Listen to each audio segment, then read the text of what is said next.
Namaste and welcome, beloved mighty companions. There's Jesus. Then there's the Jesuses on this side. It's very humbling when he tells you you're really no difference than this phone right here in terms of being a concept. A body's no different a concept than this.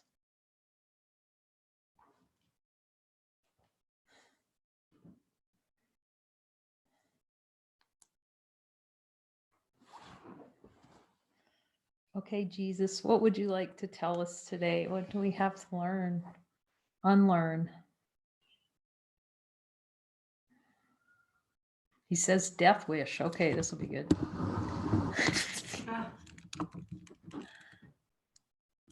Or kind of wonky twilted. I don't know. Maybe I'm twilted. Okay, give it to us. The death wish. The whole world is a death wish. Might as well start with what it is.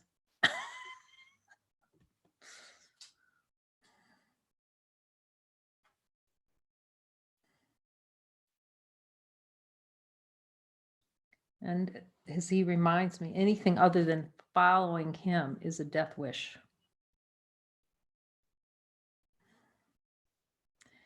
Because it's the desire to dive deeply into the bubble of delusion rather than look outward toward the Holy Spirit, toward infinite love. Right when he points toward right-mindedness, you can see that the light itself doesn't have a right or wrong mind in it. He's talking about the play of consciousness.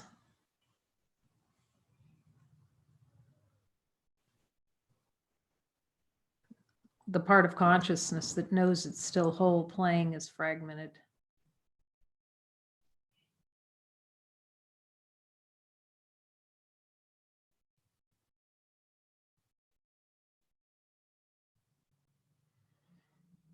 Because we can notice when we look at light, the light itself, infinite light of being, the light of being doesn't have a voice to it, in truth.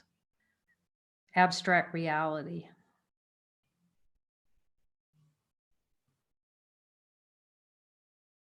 Yet within the play of consciousness, into the dive into the sleepy delusion, the delusion of sleep, the delusion of separation, it's using what the ego made, like Jesus said, the ego made a world and voices and sounds. So it's using sounds to reverse the insanity.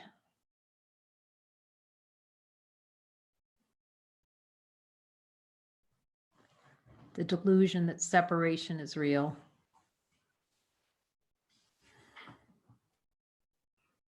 And it was such a helpful and beautiful reminder to join with Dyra and Lena's group in Miami. You know, there's just such a deep devotion to God in these beings, and to be surrounded by beings in deep devotion becomes everything. It becomes the only thing.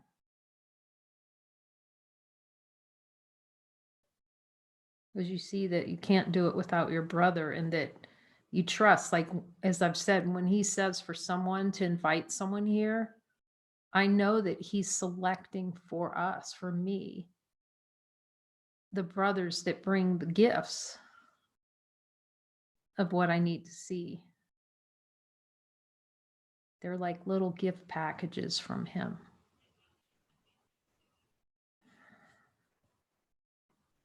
We thought we wrapped up presents for Christmas. Jesus, there's nothing wrong with wrapping up presents for Christmas. It's just, I can remember, I think I've told this story before, like, so I was dating someone and I opened up this package. It might not even been, it was just sitting there. It was this little Gund. It's a brand of special stuffed animals, very precious. They're beautiful, actually, and beautifully made bears. And I was like pretty mortified.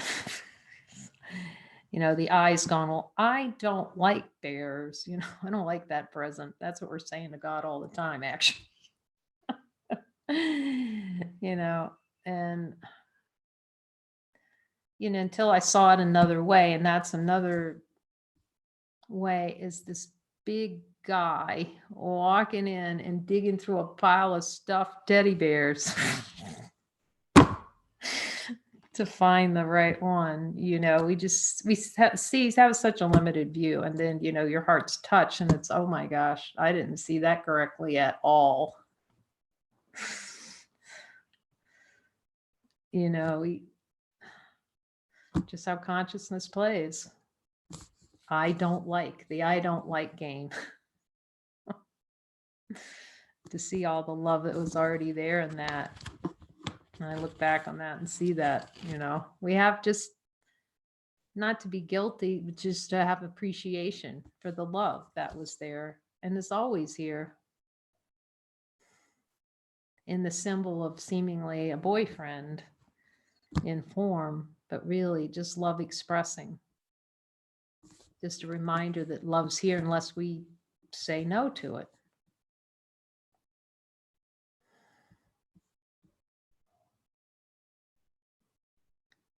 And how he's reminding me how as we start loosening, like that flypaper grip of keeping our head inside the beehive and letting those bees buzz and sting us. Jesus says, can you just take that hive off for a second? Says the addiction to the beehive of stinging. So through forgiveness or seeing through the desires, and that's the forgiveness that he's sharing with us, to look with him at the miracles and where we don't want to forgive, like, where the bony fingers of death are hanging on to those.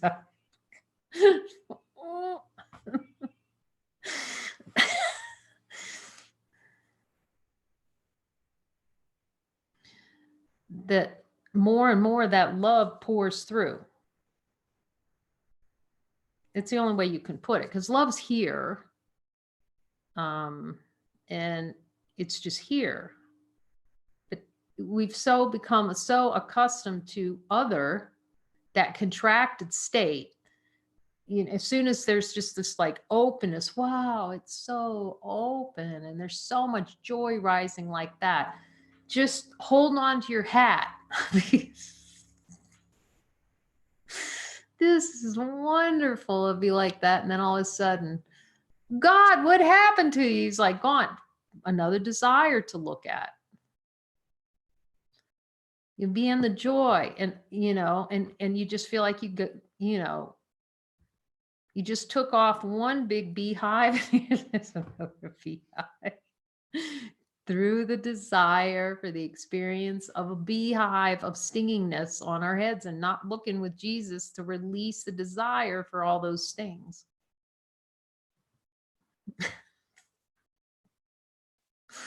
That's why we just start laughing so hard in these circles when someone says, okay, I have a desire, whatever it is that Jesus is showing. I have a desire for pain. We were looking at that today. And then you can all hear Jesus, is this a play in consciousness where I really desire this? And it's like, everybody.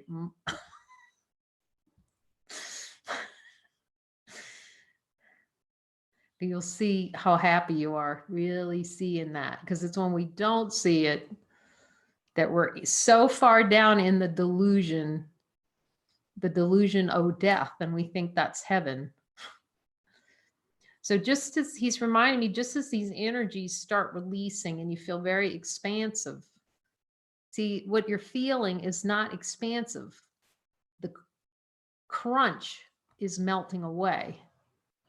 See, we were stuffing ourselves in a shoebox and trying to fit in it, get our whole body jammed in there and say, okay, that's who I am.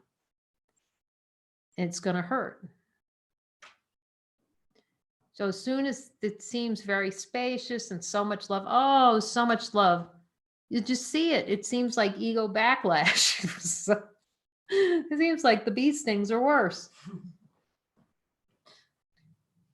I'm asking Jesus. That's just an expression of fear, of really looking deeply.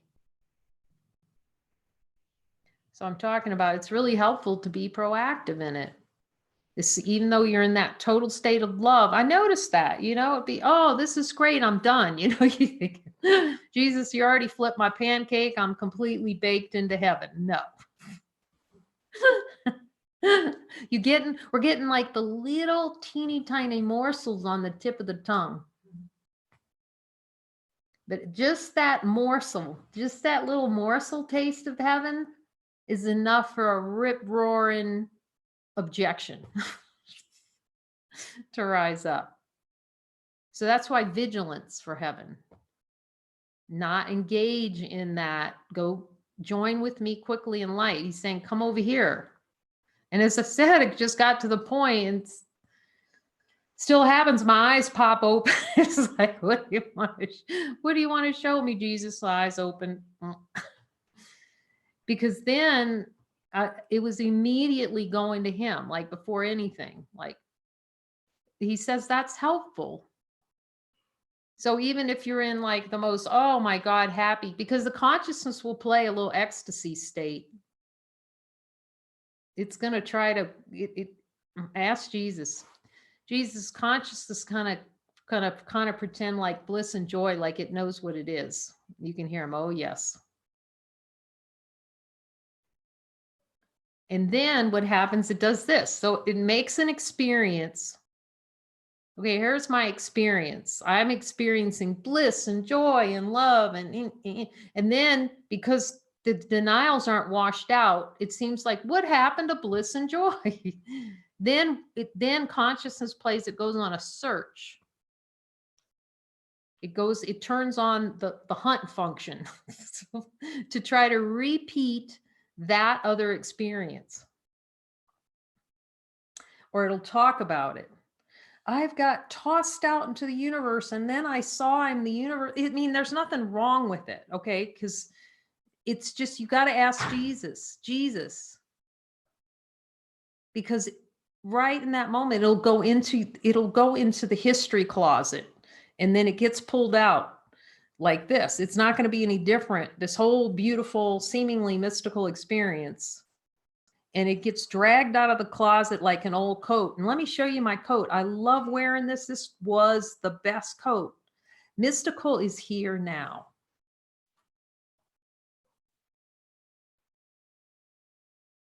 And I'm asking Jesus, do you want me to say anything other than that about it? No. It is the falling away of the untrue, which is not natural. It's unnatural not to be mystical. So it's not some kind of far off thing in the future. It's always available now. Every time you're noticing light, you're remembering that you're already mystical, because light's the natural state, infinite.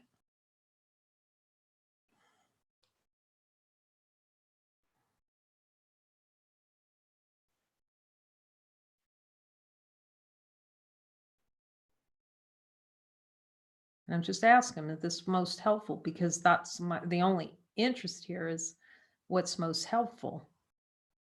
And he's saying, stay with me, see that there's light, keep looking at desires. And as those old things fall away, the little plays in consciousness, all kinds of little consciousness adventures, little drug adventures in consciousness, and they start falling away, it's just happiness. That's the test. The light test is peace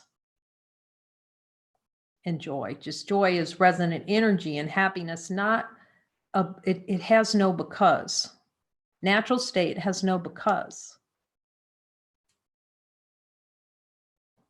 The becauses come out of desire, rises up into beliefs, thoughts, beliefs,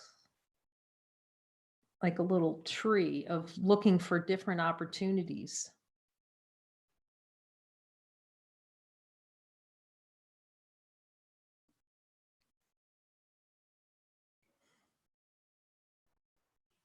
And that's where all the becauses. It's a desire for an experience of feeling less than light, less than all that it is. So it's very helpful in the experience. And he's saying, yes, it's very helpful. This, even when you're like, oh, I'm just so happy. I saw that play. And then you get so happy, and then you want to find 20 people. I'm so happy. I want to tell everyone. It goes into the story. See, it takes happiness and then makes it a little story about happiness. No, there's no story about happiness. Happiness has no story. Happiness is what is, because it's identity. So as these, Jesus is reminding me, so seemingly these, what seems like opening, or this vast experience, the vast experience is what's natural. You can ask Jesus, Jesus, is being vast natural? And then there's the try to stuff vastness in a shoebox experience. Very tight and contracted and very reactive. Very reactive. Just reacting to everything around. So you'll start to see those reactions just kind of fall away. You'll be watching a movie and no twitches. The twitches fall away. Because the consciousness is no longer playing like there's something actually out there to ping off of. See, consciousness loves that pinging. It likes looking out through the eyes and ding, ding, ding, ding. And then it's going to hunt around, the eye hunting, for something that it judges not great. Somebody's clothes, the way their hair is cut, the way they look. And then the radar, then that shark starts moving. And then a little story rises up. Why I don't like this person. It has nothing to do with that. It's consciousness starting to fall asleep into the dream of a story about something's happening that nothing happened. That's why he's saying really be aware of stories and storylines. Because just those thoughts around a story, they bloom up. I think I told that story where I was in Bali and I passed a bookshelf. And I heard, and I thought this is odd. You'll find yourself, at least, I don't know, but here I found myself saying, this is odd, because we're so not used to prompts from spirit. Because, here I am in this beautiful location, and now I'm being told to read a book. So pull that book, Ken Follett, one of my favorite in the past authors. And of course, there's a spiritual idea that, like, well, you just don't read books if you're spiritual, kind of. So Jesus was helping me with that. You just don't know what the Jesus is going to have you do, really. So I pull it out, and I can't remember the name of it. It's one of the more recent ones relatively. And I said, okay, I'm just going to start reading it. It was wonderful story about this man in like Holland, or, somewhere right across the pond, right across from England, Great Britain there. And it was occupied by Germany during World War II, and where he lived was occupied. And he really wanted to find a way to get out. So not only was I like totally wrong about that story, it was actually a story of following the Holy Spirit in such an amazing way. So there I was wrong again. But also, as I was reading the words, Jesus was showing me how you notice when you read a book and you just read like a sentence or something and you fall asleep into the book, you don't even notice that you're reading words anymore. Ever notice that? Like reading a book, just whole pictures would come. Just by looking at a few words, and you get pictures, but they're all partial pictures. I don't know how vivid some beings are when they're reading a book and they're getting the whole picture of what's happening. But it's such a beautiful example of how consciousness plays to take a few words and just generate a whole movie out of it. So it was like it was a package of goodies, I'll tell you that, reading it about trust and following the Holy Spirit into that, figuring out going into the Nazi camp to notice when how their little radar system worked. It was pretty spirit packed.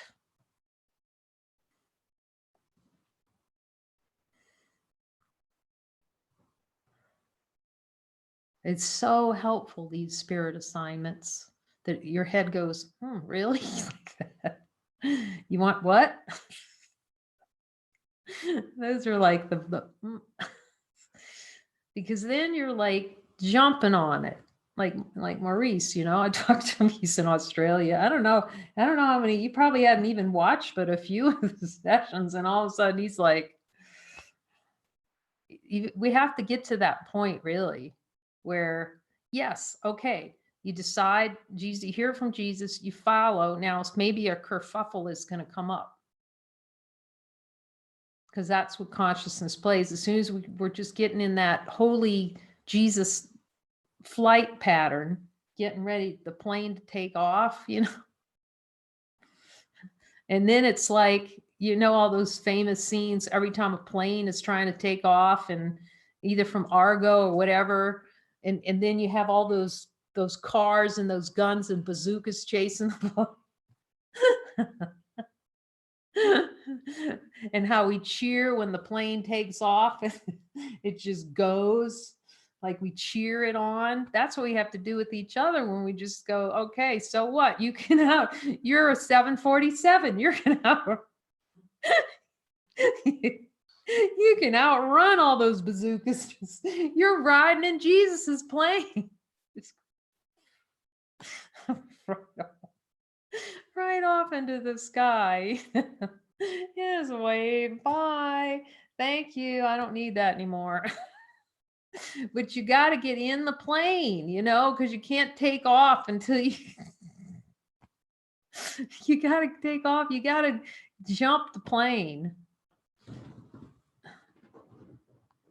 And you see, as he unwinds as you start unwinding this experience here, your inhibitions go to about stuff, just, like things your mother told you never to do, you'll be doing. I think I told that story, like, when I was in Bali, and I hear Jesus, okay, you're going over to that next island over there. And this little rickety boat with one little motor. Yeah. Where are the life preservers? Like, no life preservers, definitely not US Coast Guard approved or anything. To get on that boat. Oh, gee, I don't know. You're like this. And here's what's hilarious about it. It was like a little putter 10-minute ride. It was glorious because the water's really clear. You can see all the fish under there. It's like really just get in the boat, you'll be fine. But if we don't get in the boat, see, if I didn't get in that boat and tool on over and load my little luggage in there and ride all over, and get off on the next island and going, what am I doing here? Oh yeah, here's another thing. This was another, okay. So I didn't know anything about it. I go, what am I doing, Jesus? And I looked at a couple places. And I ended up staying in this little 7-room hotel. It was a little tiny, gorgeous little tropical wonderland, but it was tiny. And I think I said told this that before I went to, I think it was Nusa Penida, I can't remember which island, but anyway, it was surrounded by dive flags. And I said, I'm not going diving. Well, Jesus showed me I was wrong. But here's what happened. I arrived at this little hotel. It was within 20 minutes. A girl came out of one of the rooms and said, hey, we're going to have a tour of the island. You want to go? And I said, well, in the past, I would have said, there would have been all kinds of reasons. Oh, yes, I'm going. Okay, so we're in the middle of like nowhere, really. And they had scheduled a tour the day before.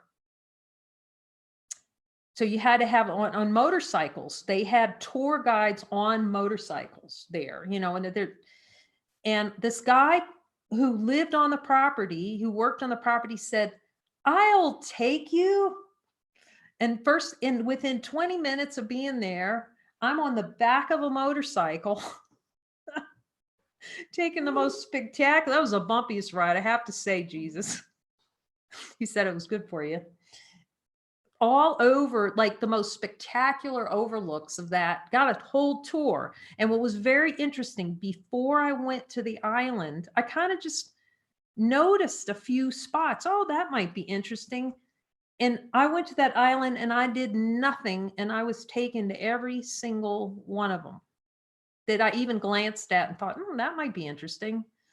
Got just like within 20 minutes of landing on the island. And Jesus is saying time and space rearrangement, because he knows we need these kinds of things where we think we're going to step off a cliff. You get in some little tiny boat somewhere, and then he arranges it. And he's reminded me, so I remember. And then, as you know, the one who didn't want to get on motorcycles, I was on a motorcycle so many number of times, it was insane on that trip. So that by the time I got back on that little rickety boat to go back to the and I get off the boat, and there's some guy comes up and says, "Okay, I'll take you back to your hotel." And he wanted some amount. I didn't feel it.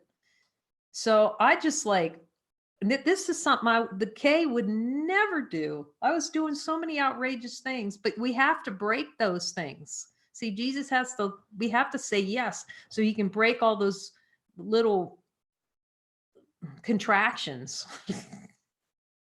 And I just beelined it over there, a bunch of guys sitting around. It might've been a bar. I don't know. That would have been not a good.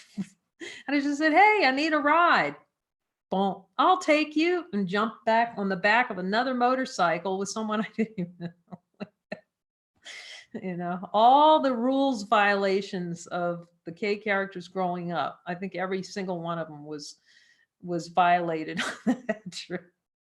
But it really teaches you to trust your brother, because you're trusting yourself. That was it taught me to really see. Didn't see how tentative I was in the world, in the play, and how controlled by consciousness and the ego, not to just be really open and free to the moment. And that's what he's pointing to for all of us. And reminding me about the seemingly, you think you're going to be, but you stepping off a cliff, you're not stepping off the cliff. You are carried by God. If he's got you in this course and you follow to be in a course in miracles, you are sustained by the love of God. I mean, well, you already are anyway, but you got the extra, who. We got the extra one who knows with us. So, and he'll do that. He'll bring things back into your memory, like these things to remind me. See, I was with you there. All right. Yes. Because 1 second later, it's, "What have you done for me lately, Jesus?" Like you could say.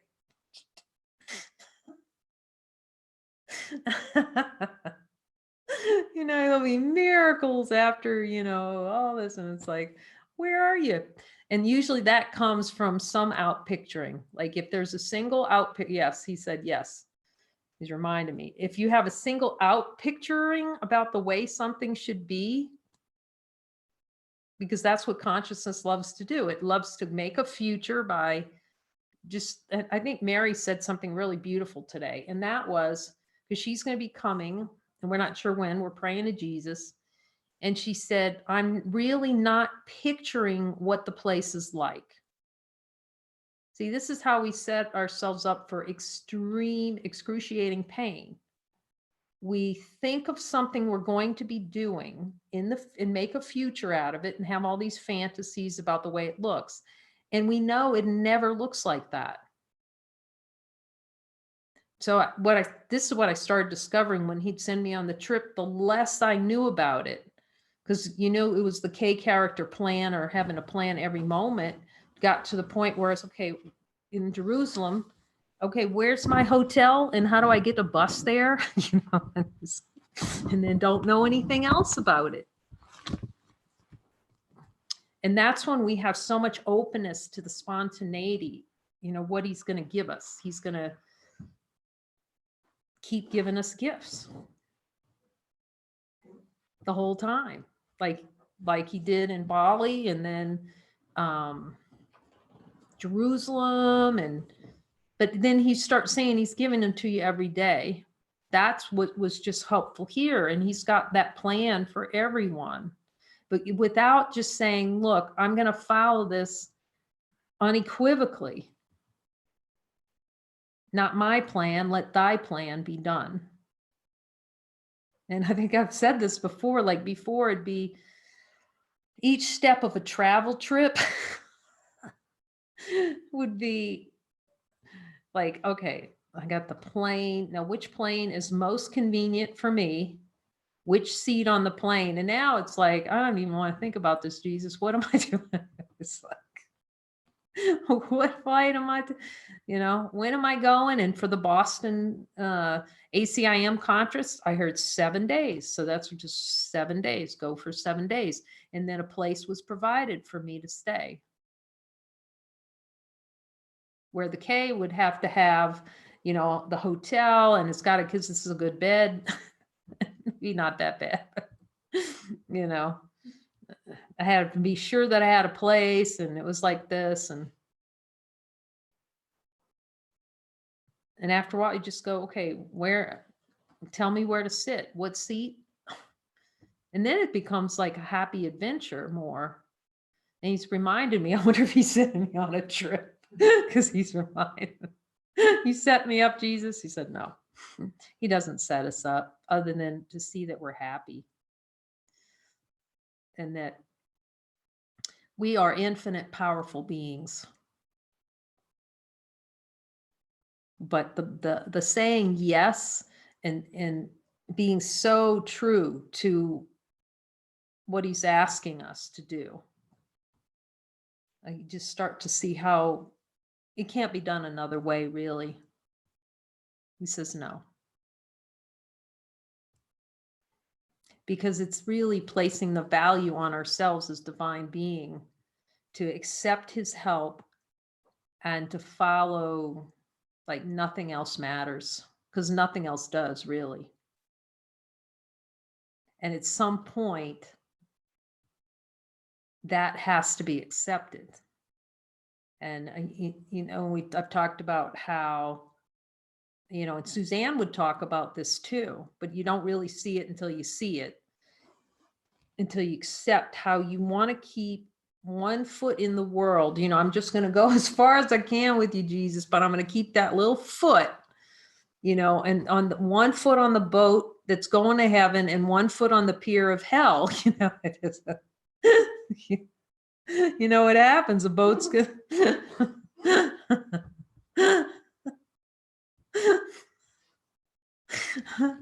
It's got to be all in. The ego doesn't want to. That sounded horrible. Like I said that time, Lisa Fair called me and said, yeah, David and I heard you, for you to come back in community.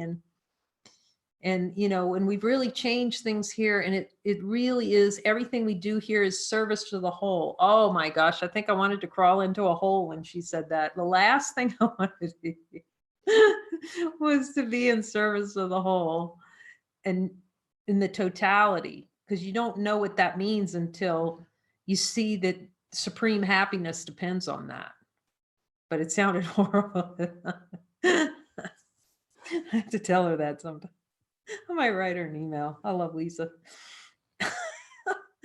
But I also knew in the play that I was really called to Muji too. That was my function. Sometimes you can't have a spiritual idea about some spiritual community. That's another thing. You got to follow Jesus. Because I could see sometimes in the play, like if I'm really dutiful and I'm You know, it was a sense of duty to a spiritual path. It doesn't work like that. It's miserable. It's got to be uplifting and inspiring to go the full Monty for here. And you know, where your heart just flows out, because you will look at fire. And to have someone like, you know, it just, there was so inspiring. Keep looking, keep looking, keep looking. And to be around beings that are so inspiring to keep looking. That's what's most helpful. And that's why we come together every day. I'm just grateful for it. Because we're inspiring each other just to look. That we're more valuable than the idea we think we have of ourselves. And we can listen to Jesus tell us where we're wrong again. That it's happy. As someone said, it was really beautiful in that call with Dyra. You know, she says, I see desires at the core of this, man. She's in. You can see the shift occurs. You can just, it's like when you see its desire, it's like, oh man, that was a flip here. Really, it just was such a big flip when I really got oh, I really am generating all this. Now we can really jump into the boat with Jesus and ride. And there will be bumps in it, and resistances and plays of consciousness, but just see them. They're just all desires, and keep looking at desire. So thank you, Jesus, for bringing us together every day to celebrate what is, what can never change. And like David would say, thank you, David. Peace of mind is no small gift. It's everything given by the Father to his Holy Son.